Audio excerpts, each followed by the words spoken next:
যখন আমরা আত্তাহিয়াত আমরা পড়ি, আমাদের অনেকের হাত এখানে থাকে না, আমরা হাতটা এই বরাবর, এই যে আমাদের যে হাঁটুটা আছে এই বরাবর আমরা রাখবো ইনশাআল্লাহ।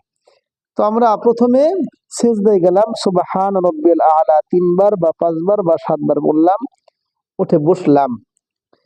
এরপরে আমরা অনেকেই আছি সিজদা থেকে উঠে বসে কোমরটা সোজা হয় না, আবার সিজদায় যায়, এটা সম্পূর্ণ ভুল হবে। বরং সিজদা থেকে উঠে বসে একদম সোজাভাবে বসা, এটা হলো ওয়াজিব, এটা করতেই হবে, না করলে নামাজ নষ্ট হয়ে যাবে। তা আমরা উঠে বসলাম।